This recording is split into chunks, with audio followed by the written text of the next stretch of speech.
السلام علیکم. پروگرام دو رائے کے ساتھ میں ہوں اسد رحیم خان اور میرا ساتھ دیں گے عمر فاروق.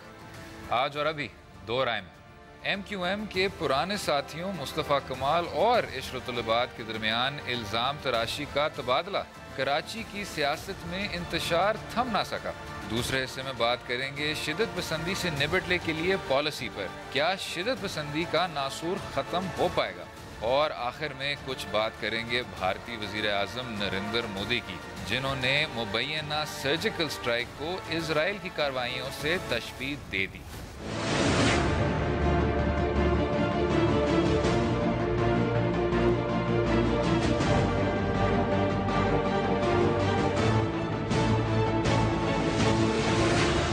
جناب.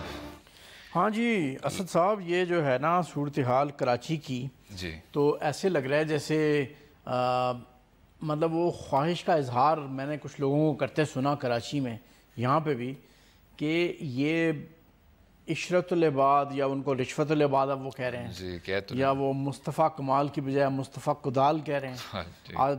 الزامات لگ رہے ہیں. یہ مصطفیٰ کمال اور یہ عشرت العباد کا کراچی نہیں ہونا چاہیے. یہ کراچی ہونا چاہیے فاطمہ ثریا بجیا کا، یہ کراچی ہونا چاہیے راحت کاظمی کا، یہ کراچی ہونا چاہیے رئیس سمروی کا، یہ کراچی ہونا چاہیے جان ایلیا کا، یہ کراچی ہونا چاہیے انور مقصود کا. تب کراچی ٹھیک ہوگا. یہ میرے خیال سے آپ نے بہت ہی خوبصورت بات کی. اکثر جب ہم کراچی پہ ڈسکشن بھی کرتے ہیں تو اسی طرح جی کہ متحدہ کی جو سرگرمیاں چلتی رہتی ہیں، اور آپ نے شاید ایک پچھلے شو میں کہا تھا، بڑی اچھی بات کی تھی کہ یہ جو جماعت ہے یہ سویٹر کی طرح ادھر رہی ہے. ہاں. تو ہمیں شاید یہ میکرو تصویر دیکھنی چاہیے کہ کراچی میں جو شہری ہیں جو ہر دن اسی تماشے کے تھرو جا رہے ہیں، ان کے کیا احساسات ہیں، کیا جذبات ہیں. شہر ان کا ہے، اور شاید اس سیاسی جماعت یا جو بھی اس میں اب فرقے ہو گئے ان کو بھی یہ بات سمجھ لینی چاہیے. لیکن ہم شاید اب دیکھ لیتے ہیں کہ وہ آپس میں کیا بات کر رہے ہیں، وہ چلا دیتے ہیں. عشرت العباد صاحب اور مصطفیٰ کمال صاحب کیا الزام تراشی کر رہے ہیں؟ کاوز جی مرحوم کا آرٹیکل ہے، سنڈے کو چھپتا تھا. اس آرٹیکل میں اس نے لکھا تھا مصطفیٰ کدال، اور مصطفیٰ کدال کی کونوٹیشن اس نے یہ ڈرائیو کی تھی کہ یہ کراچی کھود رہا ہے، پیسہ نکال رہا ہے، گولڈ نکال رہا ہے، ملیشیا بھیج رہا ہے اور لنڈن بھیج رہا ہے. یہ گورنر عشرت العباد رشوت العباد جو ہیں یہ ناسور ہیں، ناسور اس باڈی کے لیے ناسور ہیں. یہ زخم ہیں، یہ رشوت العباد صاحب زخم ہیں.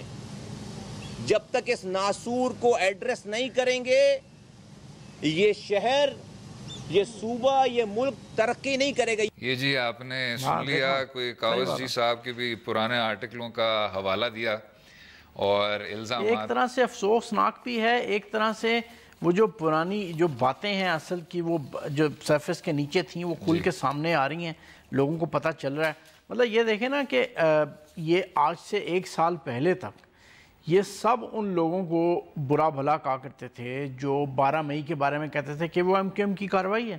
اب یہ خود ایک دوسرے کو الزام لگا رہے ہیں کہ یہ 12 مئی میں ملوث ہے، وہ 12 مئی میں ملوث ہے. اور ساتھ میں انہوں نے جو حوالہ دیا کچھ ایسے افسوسناک واقعوں کا جنہوں نے کراچی کی تاریخ کو مکمل طور پہ بدل دیا. یعنی 12 مئی کا جو واقعہ ہوا تھا، گورنر حکیم سعید کی جو شہادت ہوئی تھی، بلدیہ میں جو فیکٹری میں جو آگ لگ گئی تھی، ان سب کا حوالہ شاید دبے ہوئے الفاظ میں لیکن ضرور دیا گیا کہ اس کے پیچھے کس طرح کے ایلیمنٹس ملوث ہیں. تو یہ میں سمجھتا ہوں بڑی حیران کن بات ہے کہ وہ اب جو راز ہیں وہ سارے باہر آ رہے ہیں، اور سب کے سامنے، عوام کے سامنے، نیشنل ٹیلی ویژن پہ یہ ساری باتیں ہو رہی ہیں. اب اس پہ ریاست عمل کیا کرتی ہے شاید اس کو دیکھنا چاہیے.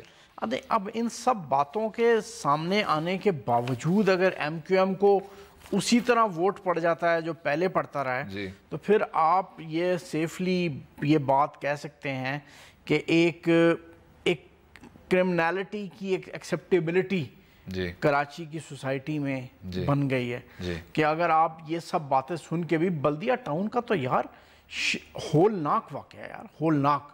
یہ 250 مزدور مار دیا آپ نے یار، کہ بھتہ نہیں دیا آپ کو مالک، فیکٹری کے مالک نے، اور بے گناہ بالکل غریب لوگ ان کو آپ نے مار دیا، 250 بندوں کو مار دیا. آپ نے بلدیہ کی بات کی، شاید اس الزام تراشی میں ایک جو اچھی چیز ہے جو باہر آئی ہے وہ یہ ہے حکیم سعید صاحب جن کا سارے پاکستان میں رتبہ اتنا بلند ہے، جن کا تعلیمی شعبے سے تعلق تھا، فلاحی کے کاموں سے تعلق تھا، ہمدرد فاؤنڈیشن نے بے تحاشا لوگوں کو کام کیا انہوں نے، اور میں سمجھتا ہوں کہ ان کی جو شہادت کا جو دن تھا اس بد نصیب قوم کو بڑی دیر بعد ایک ایسا محسن ملا تھا، اور تب بھی یہی ڈسکشن ہو رہی تھی جناب جو 2015 میں ہو رہی تھی کہ ملٹری کورٹس ہونے چاہیے، کراچی میں ہونے چاہیے، پورا اس پہ کیس آیا، سپریم کورٹ تک گیا، اجمل میاں جو تب کے چیف جسٹس صاحب تھے انہوں نے کہا کہ نہیں یہ اس طرح کی آپ ملٹری کورٹس اس طرح نافذ نہیں کر سکتے، لیکن بات یہ ہے کہ ہم ان کا نام بھول گئے۔ ایک ایسے آدمی جن کی شہادت سے یہ ساری ڈسکشن شروع ہوئی تھی، جس پہ اتنی زیادہ ہلچل مچ گئی تھی، ہم بھول گئے، ان کے قاتلوں کے ساتھ انصاف بھی نہیں ہو سکا، ان کو سزا بھی نہیں دی گئی، شاید اب 2016 میں اب کہ ان کا نام پھر سے آیا، آپ نے بدلیہ کی بات کی، اس پہ اب عمل ہونا چاہیے۔ یہ بات آپ کی بالکل درست ہے، لیکن میں یہ سوچ رہا ہوں کہ شاید کراچی کا مستقبل، کراچی جیسے پڑھے لکھے شہر کا مستقبل، جہاں پاکستان میں پورے پاکستان کے مقابلے میں لٹریسی ریٹ شاید سب سے زیادہ ہے، کوئی نہیں مقابلہ کر سکتا، وہاں اس شہر کی پولیٹیکل لیڈرشپ کیسی ہونی چاہیے؟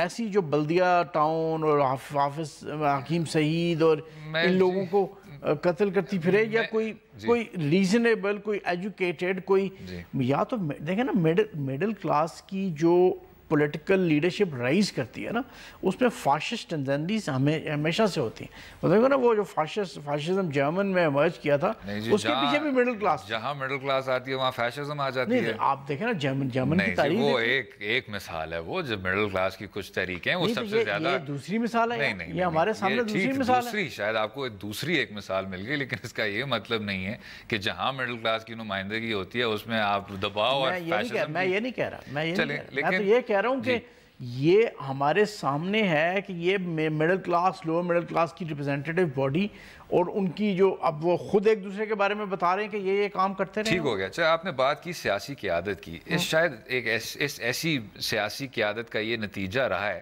کہ آپ کا جو وہاں عدالتی نظام ہے، یا جو آپ کی جو وہاں ایجنسی ہیں، پولیس فورسز ہیں، سب کے سب ان میں بہت زیادہ اب سمجھوتا کر کے لوگوں کو رہا کر کے ایسا لا اینڈ آرڈر کی سچویشن بن گئی ہے، آپ ہر 10 سال وہاں رینجرز کو لے آتے ہیں، رینجرز انہی لوگوں کو اندر کرتے ہیں، آپ ایک وشس سائیکل میں۔ اور مجھے تھوڑا سا یہ بھی ہو رہا تھا کہ اس موضوع کو چنتے ہوئے اب تمام چینلوں پہ عشرت العباد اور مصطفیٰ کمال صاحب کی جو الزامات چل رہے ہیں آپس میں، وہ اب سب ہم بیان کر رہے ہیں، ہم تعمیری جو ہے حل ہے سب کا اس پہ نہیں آتے، اور وہ یہ ہے کہ آپ کا جو لیگل سسٹم ہے، آپ کا جو سارا لا اینڈ آرڈر کا نظام ہے، اس کو درست کرنے کی سخت ضرورت ہے۔ آپ اب کہتے ہیں کہ جی رینجرز کو اندر لے آئیں، رینجرز کو لے آئیں، رینجرز نے جی ابھی کہا ہے پرماننٹ سولوشن نہیں ہو سکتا، رینجرز کے وکیل نے کہا ہے کہ جی ہم نے اتنے لوگوں کو اندر کیا، اس میں سے جو 1100 ہیں ان کو آپ نے بعد میں چھوڑ دیا، آپ کی جو سزا کی ریٹ ہے، کنوکشن کی ریٹ ہے آپ کی 10% سے کم، اور یہاں جو سندھ کے آپ کو سٹیٹسٹکس ملتے ہیں، بلکہ انہوں نے paramilitary solution is not a permanent solution. آپ کا پرماننٹ سولوشن تو یہی ہو سکتا ہے کہ آپ ڈی پولیٹیسائز کریں ان سارے اسٹیٹ انسٹیٹیوشنز کو، پولیس سمیت، ڈسٹرکٹ ایڈمنسٹریشن سمیت، ان کو ڈی پولیٹیسائز کر کے effective administration دے۔ دیکھیں democracy has no meaning اگر وہ backed نہیں ہوتی، if it is not backed by an effective administration، اور شاید اس ایڈمنسٹریشن میں سب سے اہم کردار استغاثہ کا ہے، پروسیکیوشن کا ہے، کیونکہ ابھی جو یہی کہہ رہے ہیں وزیر اعظم نواز شریف صاحب جب گئے ستمبر 2013 میں، تو ان کو بتایا گیا کہ جی 2002 کے بعد سے آپ کی ہزاروں میں سیاسی اپوائنٹمنٹس تھیں، اور ان سیاسی اپوائنٹمنٹس میں آپ نے پروسیکیوٹرز بھی بھرتی کی ہے۔ اس کا نتیجہ یہ ہوا ہے کہ جو اب سٹیٹس آپ کو مل رہے ہیں، سندھ کے جو ڈسٹرکٹ کورٹس ہیں اس میں جنوری 2015 اور جولائی 2015 کے بیچ آپ کے جو 15,000 کیس تھے اس میں سے 71% لوگوں کو چھوڑا گیا ہے، 71% کی ایکویٹل ریٹ، اور صرف 29 کورٹس نے چھوڑا ہے، صرف 29% لوگوں کو آپ نے سزا کسی طرح کی دی ہے۔ تو جب آپ کی اس طرح کے لوگ بری ہو رہے ہیں بار بار، تو آپ کس طرح کہیں گے کہ جی کراچی کے لا اینڈ آرڈر میں ہم نے ڈینٹ کیا ہے؟ ہو ہی نہیں سکتا۔ دیکھیں نا بڑے بڑے مسائل ہیں، پولیس کے پاس نہ کوئی ٹریننگ ہے، نہ کوئی ایکسپرٹیز ہے، ان سارے مسائل، ان ساری کرمنل ایکٹیویٹی سے ڈیل کرنے کی، وہ بڑا ہی محدود پیمانے پہ چوری، ڈکیتی، کار لفٹنگ، اس سے ڈیل کرنے کے لیے وہ بڑے بڑے ڈاکو ہیں. نہیں، کرمنل ایکٹیویٹی جتنی کمپلیکس ہو چکی ہے، اس کمپلیکسٹی سے ڈیل کرنے کے لیے میرا خیال ہے پولیس کے پاس نہ ٹریننگ ہے نہ ایکسپرٹیز ہے. اس پہ جی بالکل اتفاق کریں گے، اور اگلے حصے میں بات کریں گے ہم کاؤنٹر ایکسٹریمزم پہ. ایک قومی پالیسی بن رہی ہے، لیکن کیا اس ناسور کا خاتمہ ہو سکے گا؟ دیکھیے گا.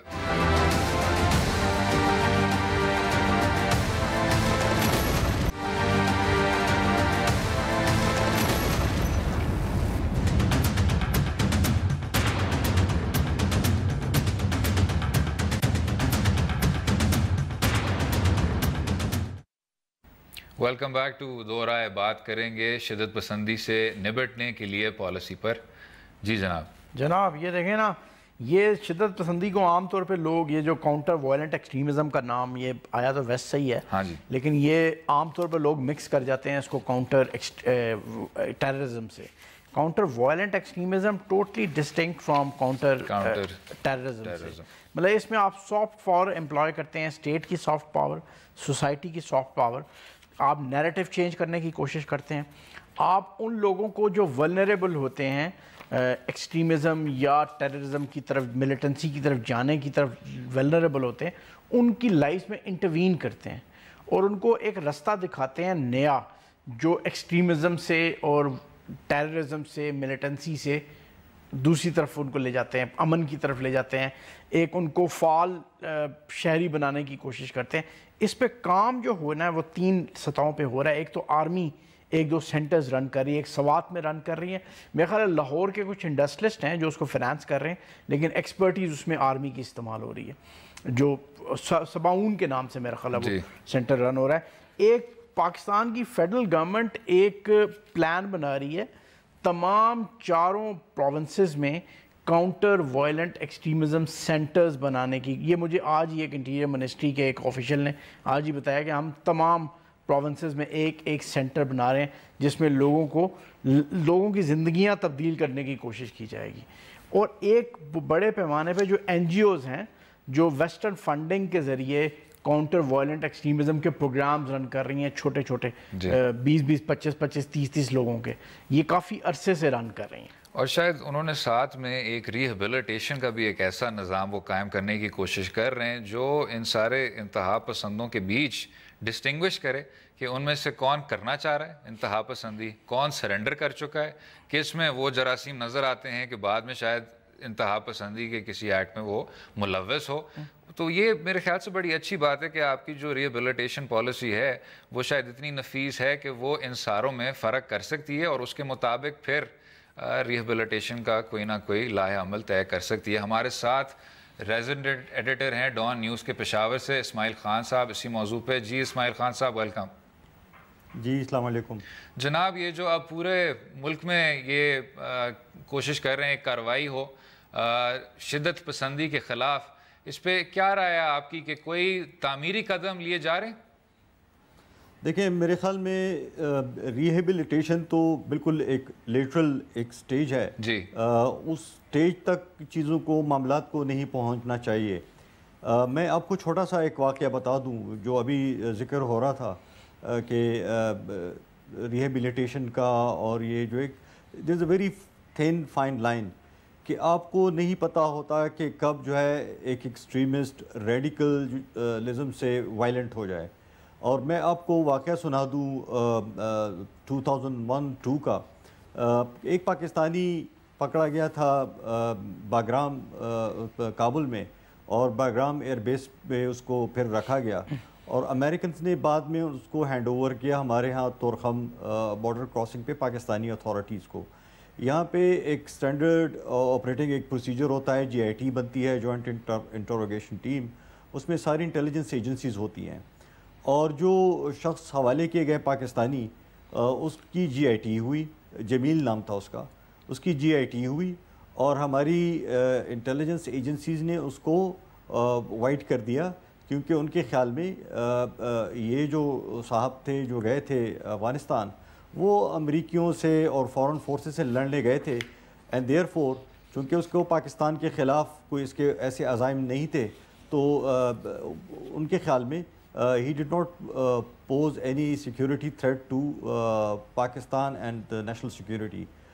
اب اس کو اگر فاسٹ فارورڈ کر لیں تو یہی جمیل جو ہے پھر was one of the suicide bombers جس نے جنرل مشرف پہ حملہ کیا تھا جنڈا کھینچی میں. تو یہ جو چیز ہوتی ہے کہ کون سا ایک مومنٹ ہوتا ہے, how do you determine اور when do you determine, اس کا کیا طریقہ ہو سکتا ہے کہ آپ ڈٹرمن کریں گے کہ یہ جو شخص ہے یہ ابھی آپ کے پاس ریہیبلیٹیشن میں ہے, اس کے بعد پھر یہ وائلنٹ نہیں ہوگا, یا یہ جو ایکسٹریمزم سے ریڈیکل اس میں موڈ میں چلے جاتے ہیں یا وائلنٹ موڈ میں چلے جاتے ہیں. تو اٹس ویری ڈیفیکلٹ ٹو اسسٹین, اور یہ بہت باریکی والا کام ہے. میرے خیال میں یہ ریہیبلیٹیشن کا سلسلہ جو ہے وہ کتنا سکسیزفل ہے, سباؤن کتنا سکسیزفل ہے, کتنے لوگ مین اسٹریم ہوئے, کتنے لوگ جو ہے وہ بیٹل گراؤنڈ میں واپس چلے گئے چھوٹنے کے بعد, وہ تو الگ چیز ہے. میرے خیال میں تو اس کے لیے بہت بنیادی کام کرنا پڑے گا. جس طرح آپ نے بات کی اس سے پہلے نیریٹو کی بات کی کہ نیریٹو ہمیں نیشنل نیریٹو کو بھی چینج کرنا پڑے گا, سیکیورٹی نیریٹو کا جو پیراڈائم ہمیں شفٹ لانی پڑے گی, تاکہ جو نیریٹو فیڈ ہوتا رہا ہے اس میں, جس سے پھر ڈفرینٹ قسم کی اسٹرینڈس نکلتی ہیں, اس میں سیکٹیرین بھی ہو جاتا ہے, اس میں جہادی وہ ایک کلچر بھی آ جاتا ہے, نیشنل اور انٹرنیشنل جہاد کا ایک کانسیپٹ نکلتا ہے. تو ان سب چیزوں کو ہمارے اپنے سیلیبس کو بھی ایڈریس کرنا پڑے گا, اپنا سیکیورٹی جو ہمارا نیریٹو ہے اس کو بھی ایڈریس کرنا پڑے گا. اچھا اسماعیل صاحب, جیسے ابھی تک یہ جو اسٹیٹ کی انڈرسٹینڈنگ ہے یہ کاؤنٹر وائلنٹ ایکسٹریمزم کی, جو آپ انٹرویوز بھی کرتے رہتے ہوں گے, لوگوں سے ملتے بھی رہتے ہوں گے, جو پاکستانی اسٹیٹ کے جو ادارے ہیں ان میں جو انڈرسٹینڈنگ ہے کاؤنٹر وائلنٹ ایکسٹریمزم کی وہ کیا ہے, اس کے بارے میں کچھ بتا سکیں گے آپ؟ دیکھیں میں تو آپ کو یہ بتا دوں کہ یہ اس کے لیے جب آپ کی جو پرابلم ہے, جو ڈیزیز ہے, جو ملیز ہے, وہ اتنا زیادہ کرونک ایکیوٹ فارم میں چلا جائے تو اس کے لیے آپ کو ملٹیپل ڈوزز دینی پڑیں گی. یہ ایک ڈوز سنگل ڈوز سے تو ہوگا نہیں. بدقسمتی سے ہمارے ہاں وہ جو ایک کوآرڈینیٹڈ ایک ایفرٹ ہونی چاہیے تھی, صوبے کے لیول پہ بھی جتنے ڈپارٹمنٹس ہیں ان کے بیچ میں جو کوآرڈینیشن ہونی چاہیے تھی وہ نظر نہیں آ رہی. پھر صوبے اور وفاق کے بیچ میں جو کوآرڈینیشن ہونی چاہیے تھی وہ نظر نہیں آ رہی. اور پھر وفاق کے لیول پہ جو انسٹیٹیوشنل جو ایک وہ ہونی چاہیے تھی, انٹیگریٹڈ ایک اپروچ ہونا چاہیے تھا, کوآرڈینیٹڈ اپروچ, وہ نظر نہیں آ رہی. تو you see different layer of disconnect at different level. بالکل ٹھیک اسماعیل خان صاحب, تھینک یو سو مچ جناب. اچھا یہ ویسے کیا کہہ رہے ہیں آپ, فرمائیں. نہیں جی, میں یہی کہہ رہا ہوں کہ نیریٹو کی بات شروع اور ختم ہوتی ہے, اور یہ کہ آپ اس کو ایک سے زیادہ ڈوز دینا پڑے گا. نیریٹو جو ہے وہ ایک بڑی کمپلیکس چیز ہوتی ہے. آپ کس طرح اس کو بناتے ہیں, آپ لوگوں کو کیا کیا کہتے ہیں, آپ اپنی پالیسی کے ذریعے اس پہ کس طرح عمل کرتے ہیں, اس پہ شاید بیٹھ کے کچھ توجہ دینی ہوگی. ویسے میں آپ کو ایک بات بتاؤں کہ یہاں میں نے ان سے اسماعیل صاحب سے یہ سوال کیا تھا کہ یہاں پر ریاستی اداروں میں کیا انڈرسٹینڈنگ کیا ہے کاؤنٹر وائلنٹ ایکسٹریمزم کے حوالے سے. میں آج ہی انٹیریئر منسٹری کے ایک آفیشل سے ملا ہوں دن میں, اور میں نے ان سے پوچھا کہ آپ کس قسم کے ماڈلز جو ہیں وہ یہاں پر لانے کی کوشش کر رہے ہیں. وہ کہتے ہیں جی ہم UK کا ماڈل اسٹڈی کر رہے ہیں, امریکن ماڈل اسٹڈی کر رہے ہیں, آسٹریلین ماڈل اسٹڈی کر رہے ہیں. آپ جب انڈیپینڈنٹ ایکسپرٹ سے بات کرتے ہیں, میری محمد عامر رانا صاحب سے بات ہوئی جو ایکسٹریمزم پہ ایک ایکسپرٹ مانے جاتے ہیں, انہوں نے کہا یار دیکھیں ویسٹرن ماڈل پاکستان میں بالکل اپلیکیبل نہیں ہے. ویسٹ میں چھوٹی چھوٹی مسلمانوں کی کمیونٹیز ہیں جن سے وہ ڈیل کر رہے ہیں, اور ان کو ڈی ریڈیکلائز کرنے کی اور ان پر کاؤنٹر وائلنٹ ایکسٹریمزم کی ٹیکنیکس اپلائی کرنے. چھوٹی چھوٹی کمیونٹیز ہزار کی, زیادہ 1 لاکھ آئسولیٹڈ ہوتی ہیں جی. یہاں تو جنگ جاری ہے, یہاں ساتھ افغانستان ہے, ایک طرف ہندوستان ہے, بیرونی قوتیں پوری کمیونٹیز ہیں جو ہوسٹ کر رہی ہیں ملٹریز کو. بالکل ہیں. اور ان سب وہ ویسٹرن ماڈل جو چھوٹی سائز کی کمیونٹی پہ یہاں پر اپلائی نہیں ہو سکتا. اب یہاں پر جو مطلب سعودی ماڈل اسٹڈی کرنے کی کوشش کی پاکستانیوں نے, وہ شاید یہاں بھی اپلائی نہیں کرتا, بالکل نہیں کر سکتا کہ وہ دے تھرو لاٹ آف منی, اور وہ معاشرہ ہی اور ہے, معاشرہ اور ہے اس کے ان لوگوں کے, وہاں پر کیش ان کے پاس اتنا ہے, آپ کے پاس کیش نہیں ہے, آپ وہ کیش اتنا پیسہ دے ہی نہیں سکتے جس کو ڈی ریڈیکلائز کر رہے ہیں آپ. اسی پہ جی بات کرتے رہیں گے, رہیے گا ہمارے ساتھ.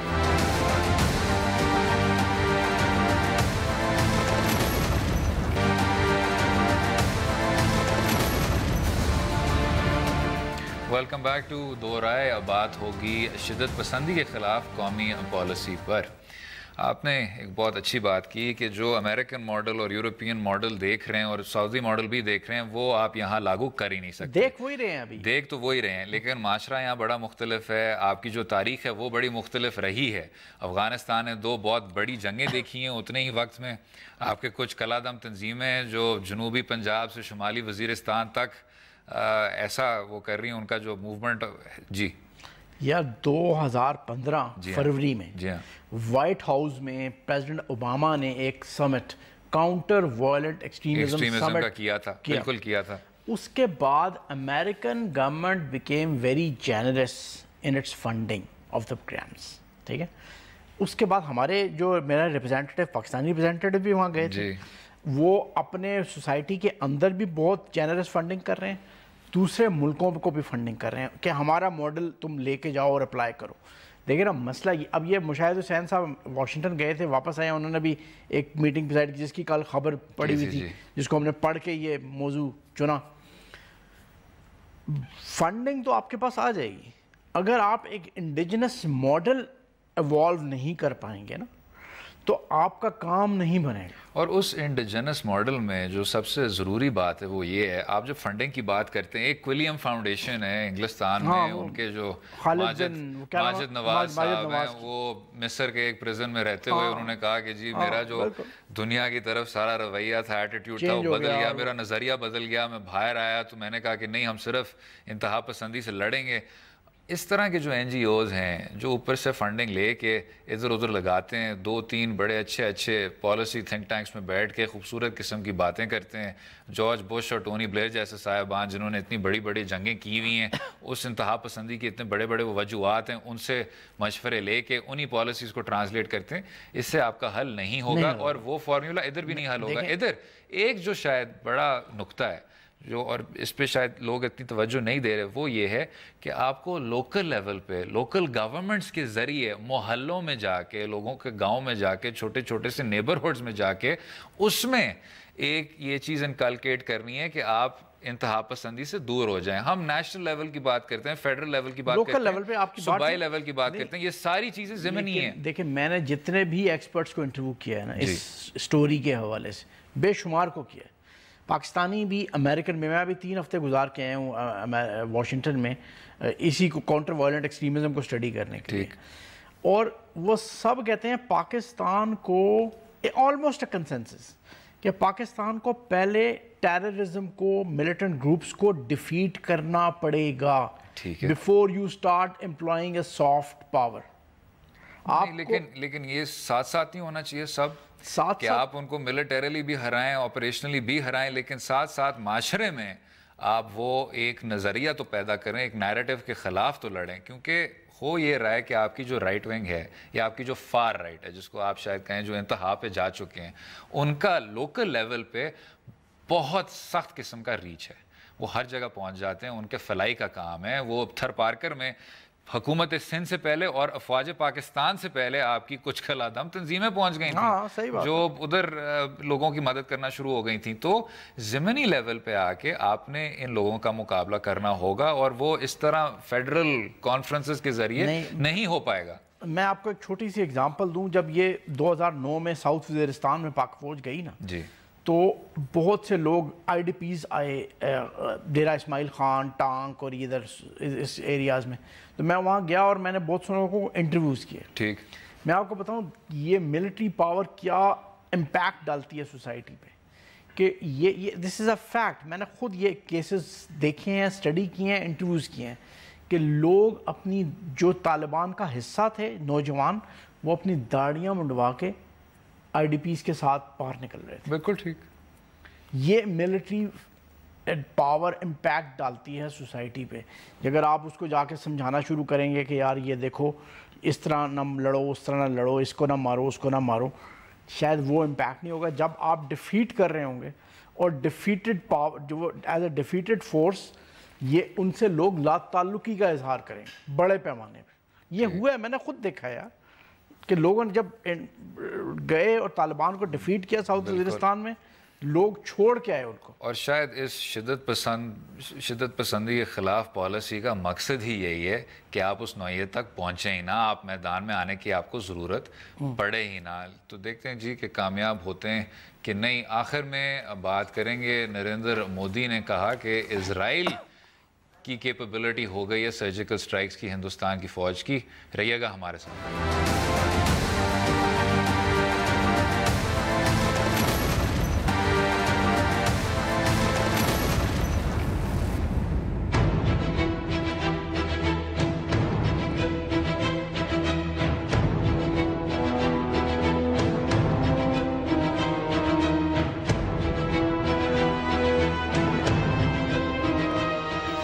ویلکم بیک ٹو دو رائے. ہندوستان کے وزیر اعظم نریندر مودی نے کہا کہ اسرائیل جیسا ان کا سرجیکل سٹرائک والی قابلیت ہو گئی ہے, لیکن اسرائیل جو لازمی بھرتی کے باوجود صرف شاید 6 لاکھ آدمی کی فوج ہے, اور ہندوستان جس کی 2 گنا سے زیادہ, اس کے 2 گنا سے زیادہ, اتنا بڑا ملک, وہ اب اسرائیل کے ساتھ قدم ملا رہے ہیں. بڑی اچھی بات ہے. لیکن یہ ضرور ہے کہ جب لوگ کہتے ہیں نریندر مودی کی پالیسی اتنی سخت تبدیل ہو گئی, ہندوستان تھوڑا بہت شور کیا کرتا تھا فلسطینیوں کے حقوق کے بارے میں, اور ساتھ میں ہمیشہ جب اسرائیل کی بات کریں پرو انڈیا تصور ہوتی تھی, یاسر عرفات صاحب جن کو حکومت پاکستان ان کی اتنی تنقید کرتی تھی کہ یہ ہندوستان کے بڑے ہمدرد ہیں, اندرا گاندھی کے ساتھ بالکل ایسے ہی ہے. آج نریندر مودی نے وہ ایکویشن ختم کر دیا ہے, بلکہ ہر جگہ جہاں اس طرح کی فار رائٹ تنظیمیں ہیں, چاہے نیتنیاہو ہو چاہے ڈونلڈ ٹرمپ ہو, اس طرح کے لوگوں کو نریندر مودی کی صحیح وابستگی ہے.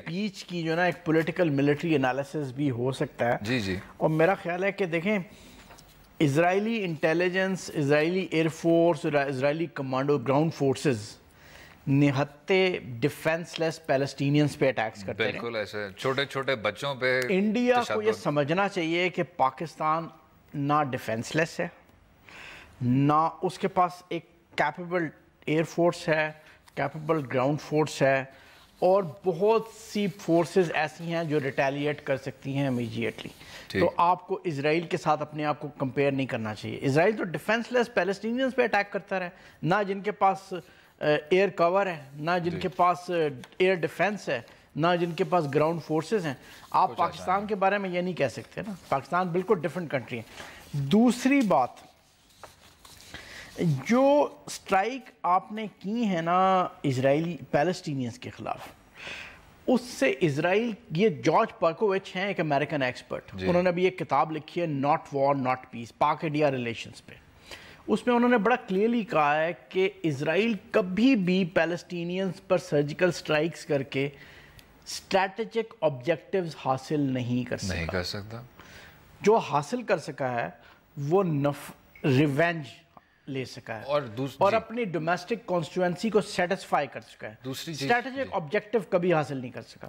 دوسری چیز جو مجھے سمجھ آئی ہے, جب اسرائیل نے آپریشن کاسٹ لائٹ کیا اور اس میں 1100 فلسطینیوں کو شہید کیا, اس کے بعد جو انہوں نے یہ سارا پاتھ والا آپریشن بھی کیا, اس میں آپ جاتے ہیں, اس میں آپ ایریل بامبنگ کرتے ہیں, اس میں آپ ان ساروں کے گھر تباہ کرتے ہیں, اس میں آپ چھوٹے چھوٹے بچوں کو ٹارگٹ کرتے ہیں, آپ کی جو اسرائیل ڈیفینس فورسز ہیں, کیونکہ اس میں آپ لازمی بھرتی کرتے ہیں بچوں کو. بچے تو نہیں کہنا چاہیے, 21-22 سال کے جو ہوتے ہیں, کیونکہ ان کا بھی سوشل میڈیا سے تعلق ہے. وہ اپنے انسٹاگرام پہ جو ایک وہ فوٹو شیئرنگ ایک سوشل میڈیا کی سروس ہے, اس میں وہ دکھاتے ہیں کہ انہوں نے چھوٹے چھوٹے بچوں کو دہانے پہ رکھا ہوا ہے, اور اس کی ساتھ ساتھ وہ تصویریں لے رہے ہوتے ہیں اور اس پہ کامنٹ کر رہے ہوتے ہیں.